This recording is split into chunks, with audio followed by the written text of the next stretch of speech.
excited to chat today. I am very, very passionate about customer success. I really want to kind of dig into unlocking growth, really the role that your CS team can play in expansions. You gave a good introduction. I was recently married, so I am Ralphie White now. My name is Ralphette, but everyone calls me Ralphie. I am the VP of Customer Success at Deepgram, which is a voice AI company. And I also founded Radical Customer Success. Because of my radical approach to how I approach this, customer centricity. I help startups kind of build their customer success strategy, and I coach VPs of customer success, directors of customer success, and really building out their customer success strategy. So enough about me. Let's dig in. I really wanted to kind of start with setting the foundation, because I think all of us have seen the massive shifts in, the market dynamics. We're all kind of feeling it in some way. And, in previous years, companies were seeing major growth. They had capital, they were hiring and expanding rapidly. They were developing more products. New customer acquisition was really what fueled growth. Furthermore, you could really estimate how many additional logos you were going to add by saying, hey, I'm going to add 2 more salespeople and 4 more people in marketing. So it was a lot easier to be able to go and estimate, how your growth was going to be. You were able to forecast growth in a very different way. If you've been in business, you understand that times have changed. I did some research, and if you haven't looked at the Go-to-Market's Partners Winter 2024 report, I highly encourage you to go through and look at that report. Some of the data is very, very interesting.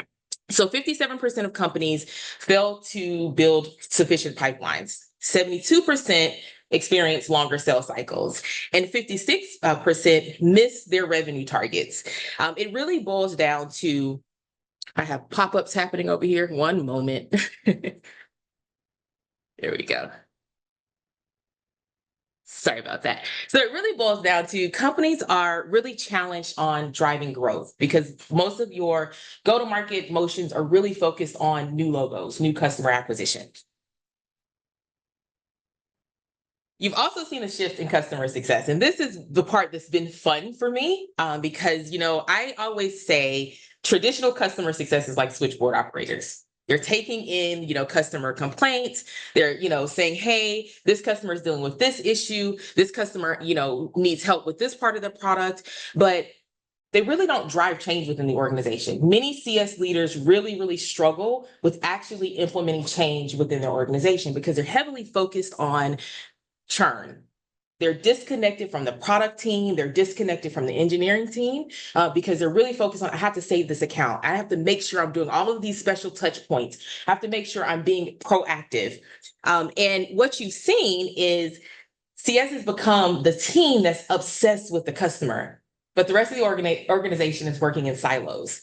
If you've been paying attention to a lot of CS leaders lately, you've probably seen a shift in how they're starting to talk about what their job is. CS is all of a sudden, overnight, revenue generators. We all have a revenue target now. We all need to focus on growing that, existing customer base. But traditional CS is not set up for that. Traditional CS is saying, hey, we've sold an account. You're going to focus on the post-sales journey, and that post-sales journey is to keep them happy. Let's make sure they don't churn. And meanwhile, you're not tying the rest of the organization into what the customer is doing day to day. So we've seen these positive shifts, but like I said, it's been a struggle for CS leaders, CS teams to really impact growth overall. So I want to start with talking about the problem. So remember I said 56% of companies miss their revenue targets in 2024. So I want to take a walk with you down kind of where things are. So in pre-sales, there are now smaller pipelines, longer sales cycles. So they're not meeting their revenue goals. When it comes to post-sales, the customer success team, there's a disconnect between the product's offerings and what the customer perceives as valuable. So let's keep walking. You now have a CS team who's struggling to earn the trust that is needed, or earn the right to upsell or cross-sell to your existing customer base, because it's not a given. Just because they sign the contract doesn't mean they're going to expand. Just because they sign the contract doesn't mean they're going to renew with you for another year. And since you haven't earned that right, we're also starting to see that true revenue growth in expanding that existing customer base is really hard. A lot of companies don't focus on their land and expand model. You want to land that account and you want to continue to grow that account. So now we're in an uphill battle. We're trying to retain these customers who aren't seeing value, and it's making it very, very difficult for you to continue to decrease your churn rates. So it's been a winding road. It's a cycle that is plaguing various organizations. We've all seen the layoffs that have happened. We've all seen companies downsize. We've all seen companies being forced to do more with less. So my approach is, how can you do that in a world where you're not able to add additional resources? When you only have this small team of customer success managers, or your company's only 5 people, 10 people, how do you really do that and continue to grow and impact your revenue bottom line? I start with saying customer success is a team name, but more importantly, it needs to be a mindset. It's not just department. You know, I call myself customer success. I could call myself customer experience. I could really name my team whatever I want. But the way to really impact change within the organization is to help create a customer success mindset. Because in the reality, it takes a village for you to continue to grow your customer base. Many companies think they're customer-centric. Oh, I'm always focusing on the customer. But in reality, they don't understand the problems that their customers are having. They hear the complaints, but they don't have the mechanism in place to be able to really impact change across the organization. So I wanted to shake things up a bit, not on purpose, but I had a moment where I was talking to a CS leader, and she was just struggling with, my CS team has a huge book of business. Their book of business isn't growing, and my churn numbers are just increasing quarter over quarter. And I was like, well, who owns the account? Like, what does a day-to-day look like for your CSM? Well, my CSM is working with the product team. They're, trying to get engineering to fix this problem. They're trying to kind of be the liaison between every part of the organization, and everything falls on them. The weight of owning that account, the weight of the customer is falling on the shoulder of a single person or a single team. I am of the belief, and for the last 15 years, it's worked for me, CSM should not own accounts. It's crazy, and the CS world was pretty ticked off at me when I said that. But what I'm actually saying is the company owns the account. Everyone in the organization needs to be empowered to understand that they impact customer success. When you take this approach, it really helps you to easily be able to shift things. It allows you to innovate in a very, very different way, because every decision you're making is based on the customer. So remember, this approach that I'm going to talk about and kind of dig into, it's really rooted in me watching teams that I've built grow from being, managing 60 million to 150 million globally. So it's not something that I say, hey, let's try this out. No, it's something that I've seen that works. And even some of the VPs and the directors that I'm coaching on a regular basis are seeing the same results when they take this approach. So let's really get into the meat of this conversation today. So I know you're saying, we hear you. You have to focus on the customer. You need to really change your mindset. But how does really being customer obsessed address the problems that I outlined when we're kind of traveling down that road? How does it really unlock growth potential? And what does it really, really look like in practice? So let's talk about it. When you're taking this approach, it transforms how you engage with your customers. It transforms how you engage internally, how you drive innovation, and how you kind of build that sustainable growth model. My arrows are bidirectional because it isn't like a customer journey. And a lot of CS teams focus just on that sole customer journey where there's this touch point, and then you reach out to the customer and you want to be proactive, and then you have this next touch point. That is very antiquated to me. And I don't believe things need to happen in a very, very specific order. If we are saying the customer is at the center, We're being agile enough to say we're going to move with the customer based on where they are. We're going to meet them where they are. So in practice, that means you're, embedding that customer-centric mindset across the organization. You're delivering continuous value throughout the customer journey, not just during onboarding. You're always, delivering that continuous value. You're leveraging data-driven insights. I am a data person all day. The insights that you can get from your customers are a gold mine. And if everyone in the organization has access to those insights, they're going to start thinking about how their job impacts the customer. You start to align strategically, both internally and externally. You're fostering customer advocacy and you're embracing customer feedback. So this is what I've done and what I want to kind of talk to you about when you're thinking about building that robust go-to-market motion. So let's talk about unlocking customer-led growth. It all starts with the culture. I've said that. I'm going to continue to say it because it is the foundation that aligns everyone towards the same goal. Not just KPIs, not just OKRs, or targets that are customer-centric. It has to be really the core of your culture. So for me, that means customer success has always been the heartbeat of the organization. I work really hard to be in the center. I make sure our team has a seat at the table. I'm constantly advocating for our CS team just to really be that center. When I say we have a seat at the table, I mean when product's making a decision, Ralphie's in the room, or one of my CSMs are in the room. When engineering's making a decision or our SRE team is making a decision, we are involved because we are the voice of the customer. We want them to understand how everything that they do is going to impact our customer.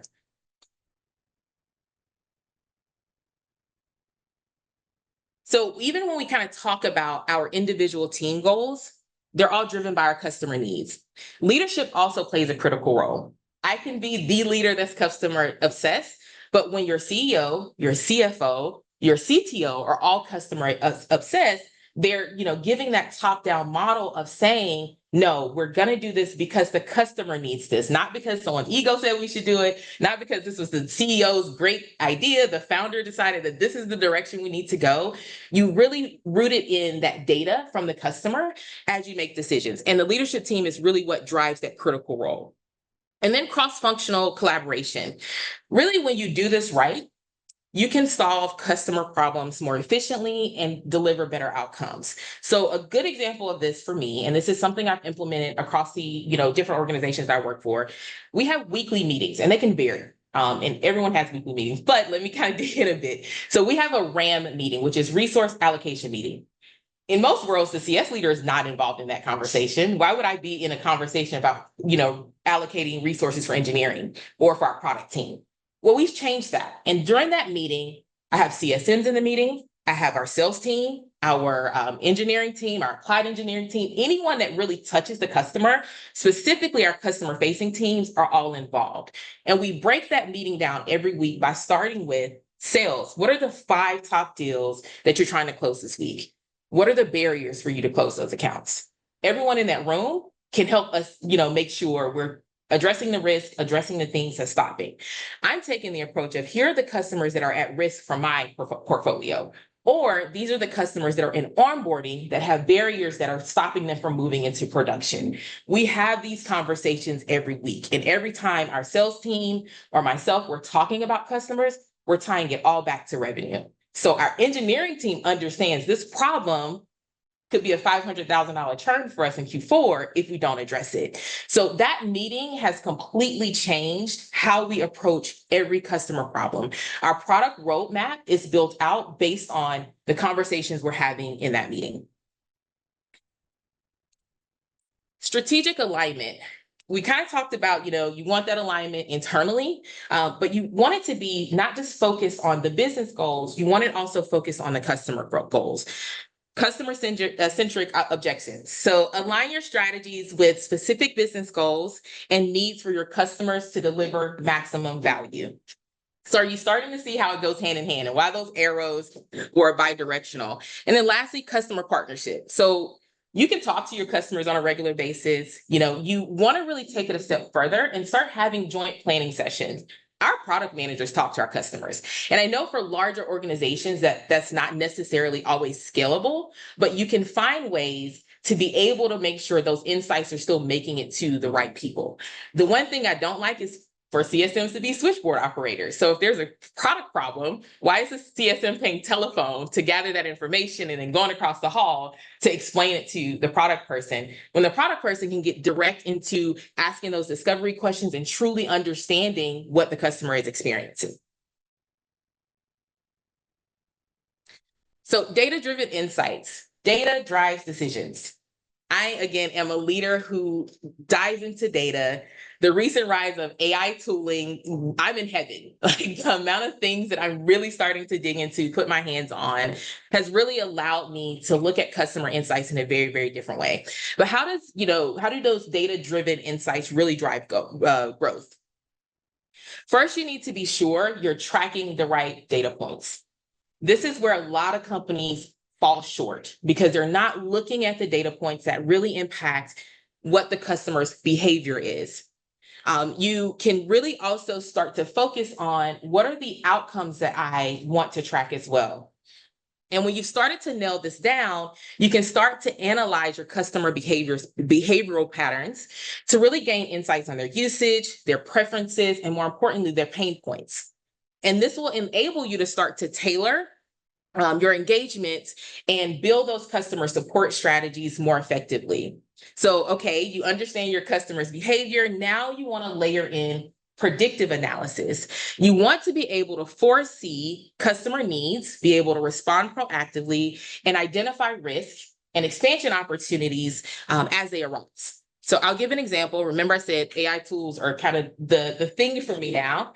One of the places that I found a lot of really good insights kind of live are in customer calls. And of course, you have these different meeting recording tools that you can use to transcribe the audio, to be able to kind of read it. But okay, I sent a product manager 5 calls for them to listen to. That's 5 hours of calls that they're not going to go back and listen to. So what I've done is I've taken that data and taken the transcripts, using a few LLMs, and taking summaries of those conversations, pulling out key points, talking about risk, like what is the customer saying is a problem with the product? What is the specific feedback that they are stating? And instead of me sending that entire call to the product manager, I'm sending them a snippet with a summary that they can quickly review. I've also tied it into our systems, so I can take that call and upload it to something like Salesforce. I can take that information and upload it to something like Asana, so we can create tickets. So when you start to be able to do those types of things and start generating really those different insights, you're able to build triggers and playbooks that give the entire organization more data to really work off of. And again, actual insights, what I just described, we've taken that data and we've created action. So now one of the things we're working on is our CSNs should be able to really predict what they should be talking about in the next call. So we have all the data from every call we've had with the customer. We've connected to Slack. We see all of those conversations.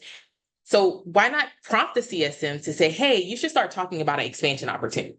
Because 6 months ago, they mentioned this particular product and it's live now. So you want to start talking about it. And you're not asking a single person to remember everything that's happening within the customer's account. Continuous value delivery. A lot of companies stop that value conversation after they close the contract or the customer's in production. You're done. I don't need to do anything else. But it's really not until you've been watching your platform and this customer's been healthy, they are green, and you're looking at that renewal, they're going to flat renew and they send you a cancellation notice. You didn't see anything. None of your data, none of your insights really said that this customer was at risk because they were in production, they're using you. You're probably tying most of your metrics to product adoption, but they don't have the budget for your product anymore. And the reason they don't have the budget anymore because they never saw value. When a company sees value in the product and you're impacting their bottom line, you're impacting their business outcomes, you're absolutely valuable. They're going to make sure they have budget for you, especially if you're putting all of the other things that I've kind of talked about in place. So you want to make sure, value delivery isn't solely focused on the CS team. When our SDRs are talking to customers, they're gathering value insights. When our sales team they're talking to customers, they're building out success plans. So they're not just handing over an account to our CS team. They're specifically saying, this is the value that they saw in our product. This is why they bought our product. And these are the success criteria that's going to make them successful over time. You just gave your CSM a blueprint on what they need to do. That is also shared throughout our organization. So when you're thinking about value, you want to make sure you're setting your team up so there's continued value throughout the life cycle of the account. It's not done through QBRs. You can have a quarterly business review every quarter, talk to someone who doesn't really, they're not the decision maker. Yeah, everything's great. But when it comes to, that renewal, they're not ready to sign up because they're not seeing the value. So you want to make sure those touch points are driving value and, driving those business outcomes. When you start to look at this data and you start to understand this behavior, you're able to do things like streamline your onboarding process. You become more proactive. You're not waiting for the system to tell you your customer is red or something's wrong with this customer. You're building those predictive analysis in so you know before the customer or the system is telling you.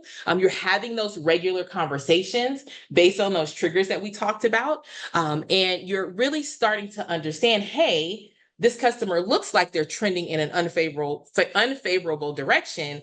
I need to do something about it. So you're building your CS team, your product team to be more targeted on the actions that they're taking because of the data that you have uncovered.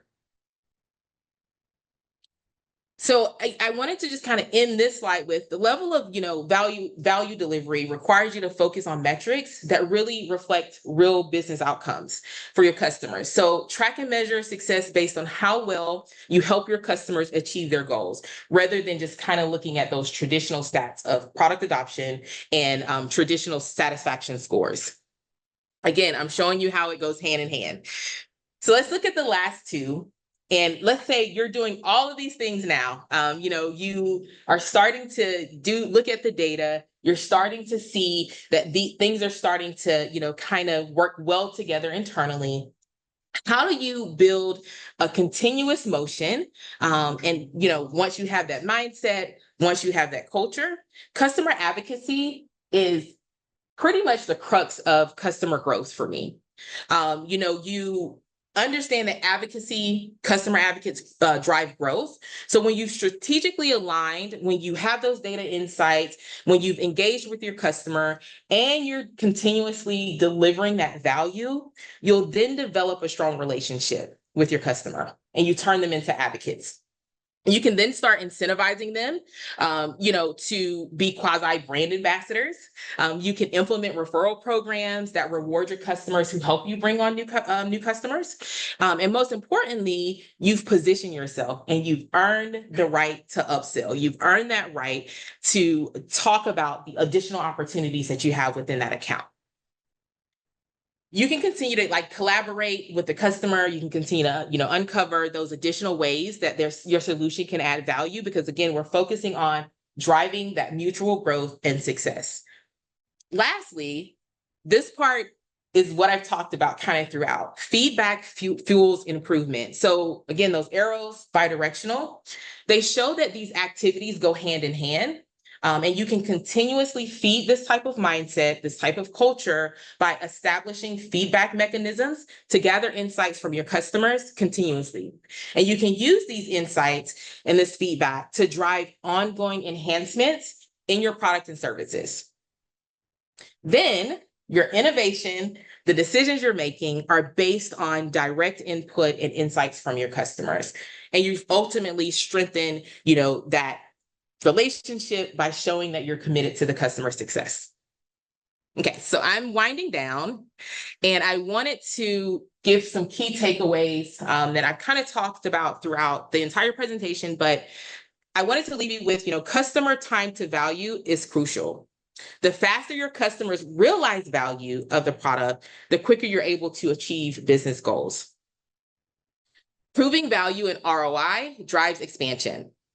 So you want to make sure you're demonstrating clear value and return on investment, and your customers are essential in driving up sales and cross-sell opportunities. When customers see tangible benefits, they are more likely to invest further. You want to have an enhanced focus on your current customers. So while new customer acquisitions remain important, they're also very expensive. So shifting additional focus to your existing customer base allows you to maximize value and drive loyalty. Collaborative go-to-market strategy and execution. So again, the CS team is not the only team that's driving this growth. It really requires a unified go-to-market strategy where all teams, sales, product, engineering, customer success, are working together towards a common goal. This alignment ensures that every department contributes to customer success. And then lastly, outcome-focused engagement. Move beyond just talking about prices and features. It's not enough anymore. You really want to focus on delivering outcomes that matter to your customer. This could look very different depending on what industry you're in, but when your engagement is centered on helping the customer achieve their goals, it helps you, again, to build that strong relationship. It helps you to have a more meaningful relationship. So as we close, remember, customer success is a mindset rooted in customer obsession. When we embrace this mindset, we create a robust go-to-market operating system that really fuels customer-led growth, driving sustainable success for your business. Thank you.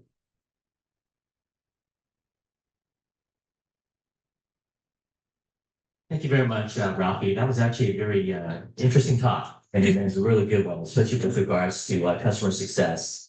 And I think you did a really good job of summarizing that. Thank you. I'm going to start with Q&A, questions and answers. No comments, please. And if you have anything that you'd like to talk to Ralphie about, she'll be here after the presentation, so you can chat with her about work-related stuff. But Adam, did you have a question? Okay, I'll let you start. I have a question. I'm deciding. You go first. You go first. Go ahead. Hi, Ralphie. That was fantastic. Thank you for being here and giving this talk. The question I have is how do you work with and how do you maybe prevent, for example, CEOs and founders from hearing that one thing from that one customer they talk to and then going to the organization and, oh my God, we've got to change everything to do one thing. Sort of whipsawing the whole organization, whether the organization is 6 or 100, right? How do you funnel that into positive energy that's more consistent and steady as opposed to whipsawing the organization constantly? So I've taken two approaches there. One being I do balance the customer feedback. So when I hear a CEO or a founder say, we have to do this thing, I need you to give me the data that supports what your decision you're making.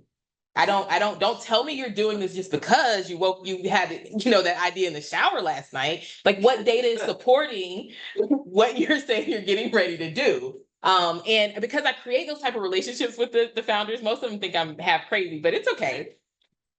But no, you tell me. Everyone needs to be, thinking about the data insights from the customer. So again, if you have this culture, you built this, then the CEO is going to be making that decision. The other thing I'll do is if I'm providing the insights, I'm doing it in a balanced way. Yes, it'll help these 2 customers. That's 100K in ARR. But these 20 customers, 500K in ARR, it's going to impact what we're doing there. So when I tie ARR back to the decisions, it helps the CEO make some more informed decision on what they're doing. Thank you. Thanks. And before I ask my question, I also want to give your daughter a shout out. I think it's great that when the speaker is able to bring their child and they're interested in hearing what their parent has to say. So would you like to stand up and just kind of give a quick wave to everybody? This is Ralphie's daughter. I'm super proud of her. Michaela's our oldest out of 5. So she's a senior at Life Pacific University in San Dimas. She also plays basketball. And she has her first official job that's not related to mom. She just became a behavioral therapist. So she's working with kids on the spectrum. Very proud of her. Well, I'm glad I gave her a shout out now.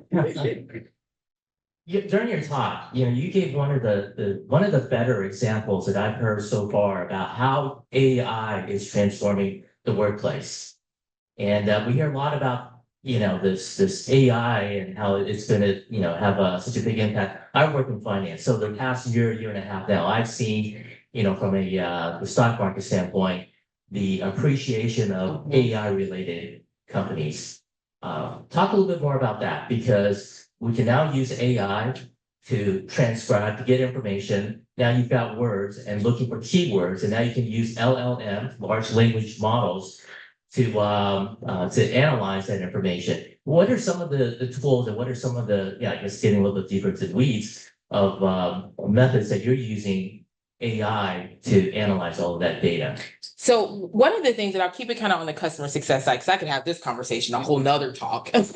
But one of the things I'm starting to see, if you've ever worked with like a Salesforce or a customer success platform, they only really help you with a certain segment of what you're trying to do. You have to add all of these 50 different tools in order for you to be able to really get all of the insights, and everything needs to be integrated with each other. One of the things I'm starting to see is a lot of the AI companies that are out now are focusing on efficiency. And one of I've talked about kind of the automated like meeting recorders, but there are a ton of different tools that are looking at simply your data. Data Plan is a company. I actually know the founder of that company, and he's really, instead of just saying customer success should be rooted in these touch points, he said they should be rooted in data. So his company is really diving through all of your data insight and driving the decisions that you should be making. So he's looking at this customer is, at risk of churning, or this customer, is showing a trajectory to where they'll be ready to upsell in 6 months. So a lot of those different tools I'm using right now. Most of the things we're building internally because we are build first, but I'll give you a couple that I think are like kind of changing the way things are done. Avoma is a platform that's focused on customer success. They are a meeting recording tool, but the way they're thinking about it is, hey, this data is all, the calls are really what needs to drive the decisions we're making. So they built their tool in a way that does that, through summaries, through trigger points, through workflows. A couple more, trying to think of a few more. If I think of some, I'll come back to that one. But ultimately, one of the things I just wanted to say around the AI piece, a lot of companies, a lot of CSMs, a lot of CS leaders are starting to think that AI is going to eventually take over our role. What I'm starting to see is, no, it's changing how we do business. If you have an AI tool that can write an email, if you have an AI tool that tells you that this customer is at risk, then you should be changing how you're interacting. Because the one thing that AI can't replace is a human touch. That human touch is something we're always going to have to, step in to do. I don't care if you're doing an order taking service. You're going to need a human at some point, where the AI bot is just not going to get it right. So what I've been encouraging people to do, explore the tools that are available. Start to shift how you think about AI. So, as you're using these tools, start to increase your skill set. I didn't know what an LLM was 5 years ago.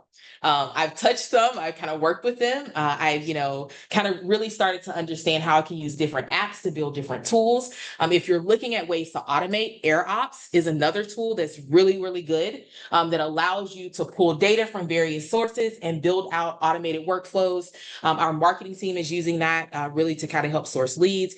One other cool thing that we are using AirOps for is to automatically build case studies based on the calls that we've had with customers and based on their data. So there's so much gold in things that you can do with AI, that, a lot of it is just kind of touching the tip of the iceberg.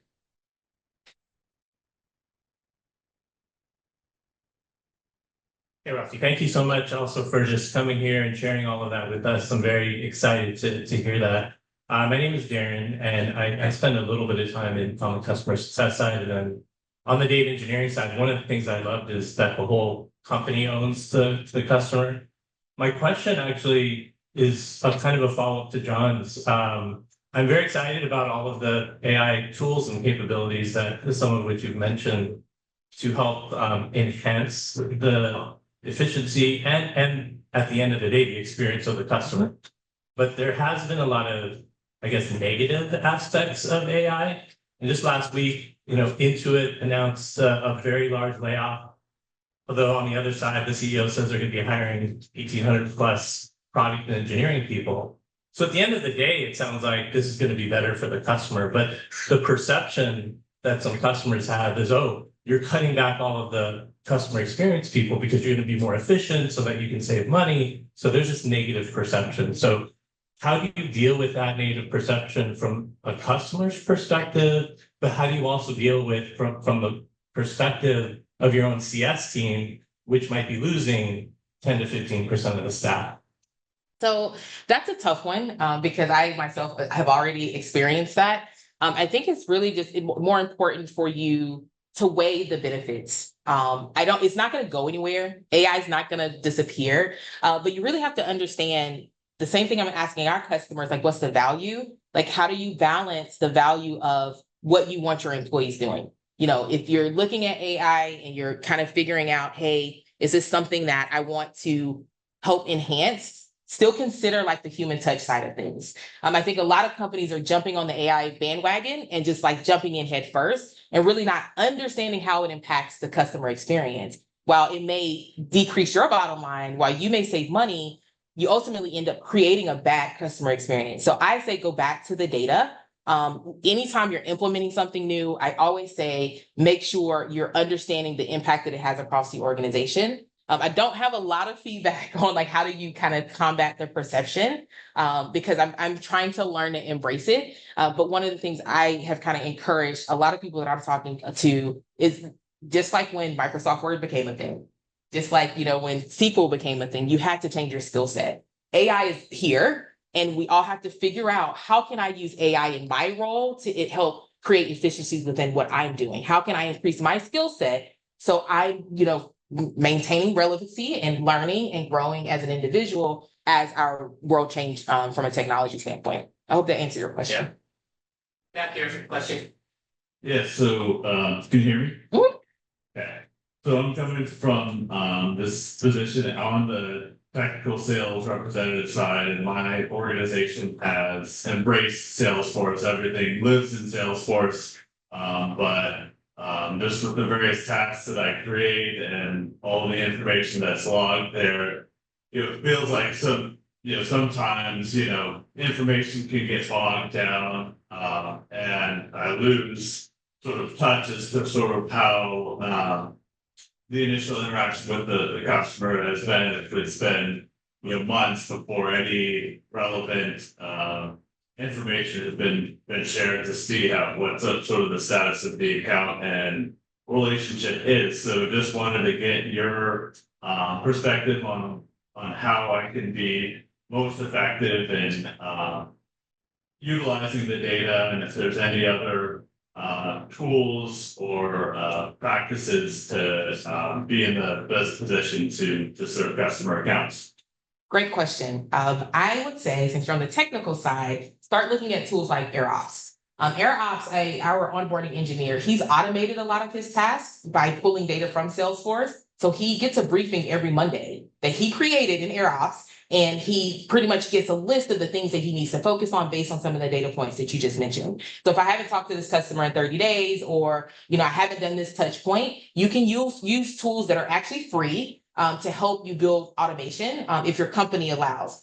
If you're in a place to where you can't do that, what I tend to say for CSMs and sales engineers, take the part of the customer journey that you can control and start to provide feedback internally. Remember, feedback isn't just from customers. As an employee, you should be giving your RevOps team or your leader feedback on these are the things that are bogging me down on a day-to-day basis. This is why I'm missing these targets and I'm not hitting these different touch points. And by providing that data, they can help you improve your systems and how you're going to be working with the customer. Question here in the middle. My name is Cameron, and I think it's really interesting that you have either, I guess, a degree or specialized training in cybersecurity. So I'm a dilettante, but I was wondering sort of as those two, as customer success, customer data interacts with AI, do you have concerns? Because I know that customers have concerns. For instance, leading with, hey, I got good news for you. We're going to be, bringing AI into our model of servicing you. I don't even know if people are ready to have to have me lead with that, or maybe keep that under wraps and just use it and don't tell them, or is there some sort of disclosure that I would need to do? Because I think I'm pretty solid on that. A lot of customers are concerned about putting their data into whatever generative AI is and where it goes. So maybe two questions. Would you want to lead with that? And what do you have concerns about that data security? I think it depends on how you're using AI. I think data privacy is a huge concern because a lot of AI companies aren't focusing on that. They're not being transparent about where the data lives, how they're using your data. And a lot of people just frankly don't read, T's and C's. They're just signing off and saying, let's go. I think if you really want to, build a strong relationship, transparency is key. So be open about how you're going to use their data. Do kind of interviews with your customers before you decide to just jump right in. Hey, if I was going to do this, and this is how I would use your data, how do you feel about that? I always start with like the top 5 customers, then I'll get like a few neutral customers, and then some customers from our bottom tier when we're starting to think about like making those drastic changes. But honestly, for me, in having a cybersecurity background, data privacy is going to be a huge issue. How a lot of these companies are using LLMs, how they're kind of building the models, the way they're acquiring the data that they're using is a concern. I am hoping that we start to see more governance around how AI is able to be used throughout the industry. Ralphie, we have one last question over here.